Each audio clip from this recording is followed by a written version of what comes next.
Thomas, can you please introduce our amazing guest? Absolutely, Mark. Our guest tonight is an assistant professor of justice studies at San Jose State University. She earned her PhD in political science at Rutgers University, and her new book, The Pregnancy Police: Conceiving Crime, Arresting Personhood, is under contract with the University of California Press. Obviously, tonight we're talking about the new Thor movie. No, ladies and gentlemen, and everyone, Grace Howard, Dr. Grace Howard. Professor Grace Howard, thank you so much for being here tonight to talk about this topic that is affecting not just America, but the entire world. Thank you so much for having me on. It's really important. I know it's been sort of a bananas a couple of weeks here, but I'm never tired of talking about this. It's so important. It's such an intimate kind of feature in so many people's lives, and our lives are about to change kind of fundamentally. So I'm happy to be here to talk about it. So let's just spell it out. So we're talking about the Supreme Court's decision to overturn Roe v. Wade, which I believe is about 49 years old, passed in like 1973. That's correct. Yeah. Just shy of the 50th birthday. They knew we were going to have all kinds of like cool pro-choice swag, and they didn't want to give it to us. So where do we start with this discussion? I mean, is it even a discussion tonight? I don't know. I mean, it's like, this is huge, right? I mean, I know there's been a lot of discussion already about how the decision is written and what it means, but just to like quickly reiterate, essentially what the court did is it said, hey, I know that about 50 years ago, we said there was a right to privacy, but now we're deciding there's not.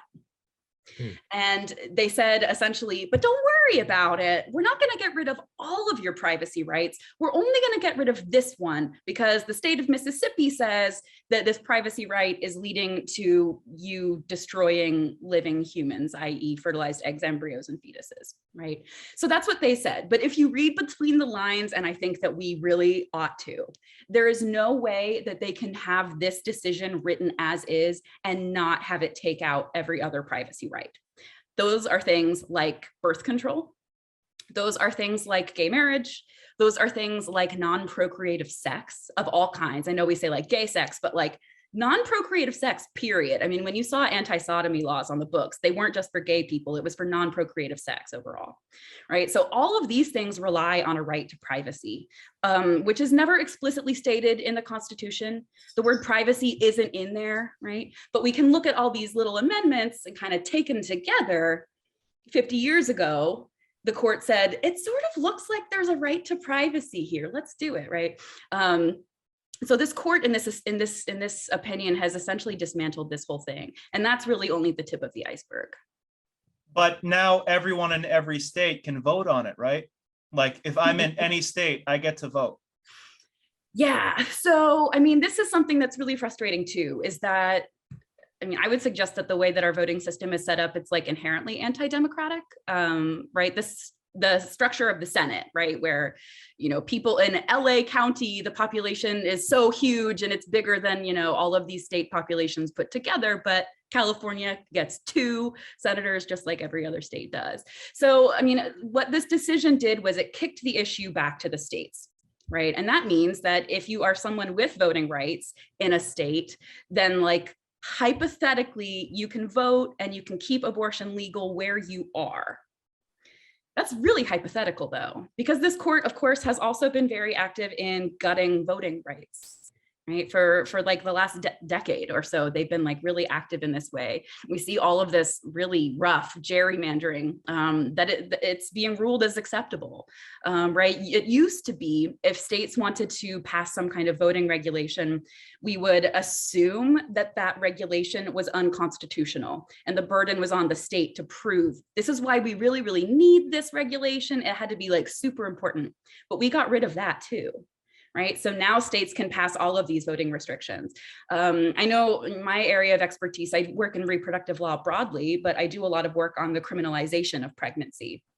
And so this is a concern that we have too. If you make abortion a felony, and we punish pregnant people who try to have abortions, then like we're about to have like a pretty substantial segment of the population have their voting rights removed. And we know that Not that's a big leap. Isn't that a big leap right there? I always thought this was a big leap. Why, I why don't would think that, it why would is. that be a big leap, Mark? The suggestion that you just made there. Oh, becoming felons and getting our voting rights taken away. Yeah. So in my How work, would that happen? How would it go from today to that in process? But before that, just let me just be sure. So if you are a felon and convicted of something and are in jail, your voting rights are taken away from you. Is that correct? yeah, I mean, this is another kind of the technicality of it is a state by state thing. But in a lot of places, if you've ever been convicted of a felony, you lose your right to vote. In some states, after you get out of prison, you can like fill out paperwork and appeal to have that right restored. And they'll only do it for certain kinds of crimes. I believe if it's considered like nonviolent crimes. In my home state of Virginia, that was the case like a decade ago when a friend of mine was trying to get his voting rights back after incarceration. So how do we get there? Here's why I don't think it's a stretch. So the book I'm working on right now, I look at only 3 states, South Carolina, Alabama, and Tennessee. And these are the 3 states that ever officially, either through the courts or through the legislature, made it a crime for a pregnant person to do something that could have a negative impact on a fertilized egg, embryo, or fetus. When was that? Varying times. South Carolina, they started arresting people for stuff like this in the late 80s. And there were like a couple moments where it became varyingly official. I'd say 2003 is like most recent court one. Alabama did it in 2013. And in Tennessee, it was on the books for like 2 years, which is weird for a criminal law, but it's because people were like, should we do this? And it had a automatic sunset provision. So it expired after those 2 years, but that was like, say it ended in like 2018. And so, you know, just from those 3 states, I have around 800 arrest cases of people who were charged with these crimes. And some of them were felonies. So Convicted? like even, sorry? They were convicted. Or they take plea bargains, right? Because most criminal cases end with a plea bargain in the United States. So they pled guilty to that crime. Yeah, right. And so this is another important thing to note is that let me just for our listeners just clarify distinctly what was the crime that they pled guilty to in the plea bargain. So it can be the technical charges that are brought vary a lot. They can be things like chemical endangerment of a minor, right? If you take a substance, even a legally prescribed medication that could potentially have a negative impact on a fetus. And we know there's a lot of misinformation about drugs and pregnancy too. There were Well, wait, no, let's stick with this. about crack babies, but it's coming at us so quickly. Yeah. But let's just stick first with what were they pleading guilty to? Yeah. So the first one was endangerment of a minor. Chemical endangerment. This was Chemical. Alabama. It's mostly chemical endangerment there. Okay. There were some other things too. So there was someone self-managed an abortion illegally in South Carolina. She was 16 weeks pregnant at the time, could have gone to North Carolina to have a legal abortion, but she couldn't afford it and she didn't speak English and she had very little resources. So she did a medication abortion at home and she got caught and they tried to charge her with homicide. Eventually, she got the charges reduced a little bit to an illegal abortion.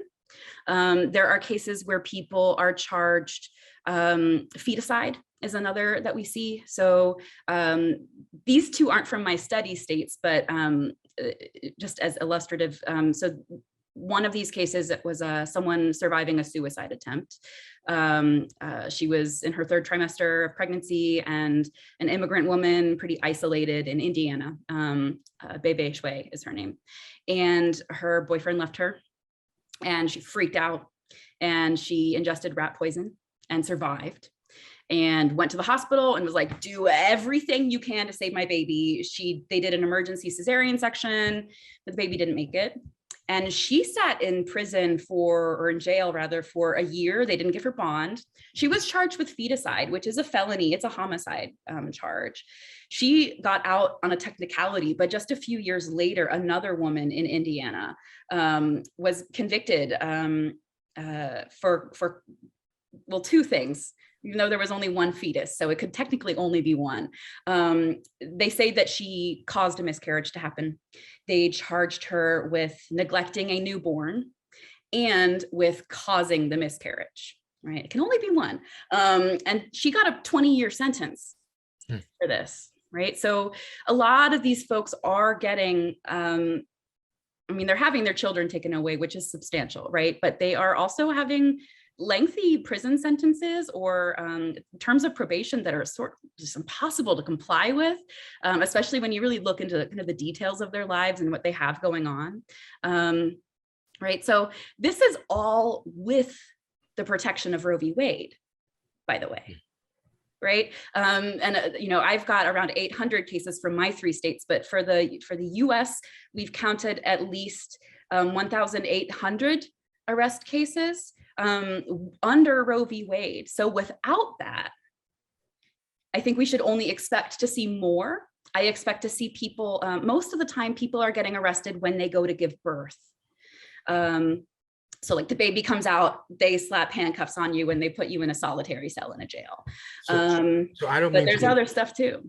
I don't mean to arrest this discussion, but we are going to take a small rest so that our sponsors, who do not need to rest right now, can talk about what they are offering without sanction.